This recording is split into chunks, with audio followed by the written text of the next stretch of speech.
The skill shortage in this country is growing. The average age in many of the trades that you're representing is 45 or over. The achievement of innovators. Skilled labor is always in demand. Challenge to learn new things. Test your own personal limits. To become a better person. That they're the best this country has to offer. Opportunities are incredible. Skills, trade, and technological careers offer great futures. 95% of them say, I'm happy in my work. You can determine your own future. The highest salaries in the first year. Or you can start a company on your own and hire others. You are the future of the Canadian Chances are you're going to be snapped up in employment like that.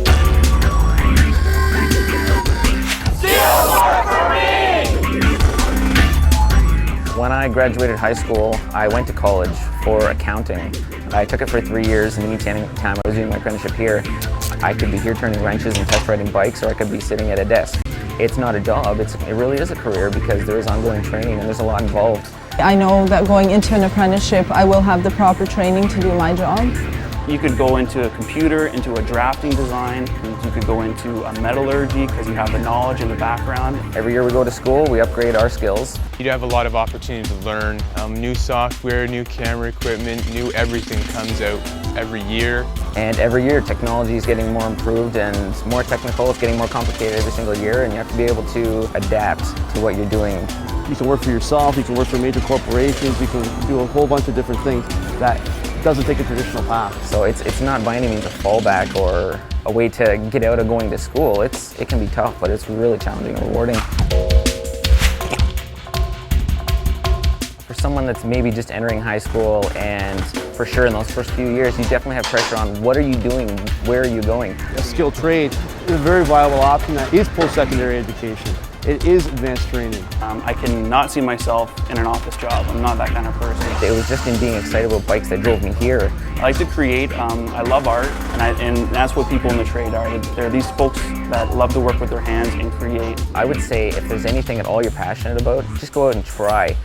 Maybe your parents might not be too thrilled about the idea at first, but there's all kinds of literature you can take to them and say, well, it's not just a job, it's a career, it's a really long path, and it can take me anywhere. We need people to build houses, we need plumbers, so we're making a fortune. And you're making money while you're going to school. I did a co-op for about 6 months, and they hired me on for the summer, and I've been there ever since. I like what I'm working on. I get to test ride some really cool machines, and it's a really neat environment. I got a part-time job at a local news station here, and I do freelance stuff on the side.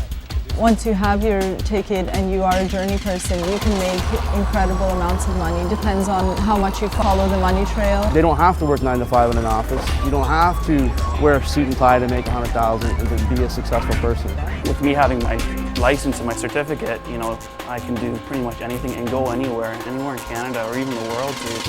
They recognize it as an international certificate. Well, right now I'm applying to get a job on a cruise ship, which you shoot videos for the cruise ship, you run the in-house production. You come out of it with something, you come out of it with a license. If nothing else, experience. And that's worth its weight in gold, I think. Well, I know when I wake up in the morning, I'm going to go to work to do something that I love to do. I guess I could relate it to when I was a kid. I always thought motorcycles were the coolest thing. It was such an exciting thing. You read through the magazines, you see pictures of shops, motorcycles on the track. Just to be involved with it, I think is pretty exciting.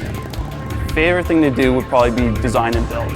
That's the greatest thing in the world because no one else has ever made it or something like that. It's great.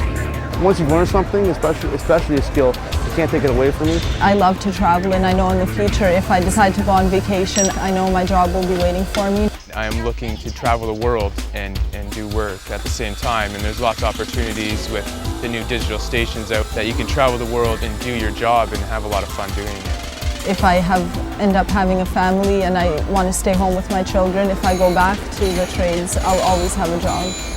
What I want out of life is to have a job that I can make money. I just want something that will get me day by day and happy and enjoy my life. And at the end of the day, I'm going to have something to show for it. I can hand over a piece of metal to my supervisor and say, I made this and I made it to perfection.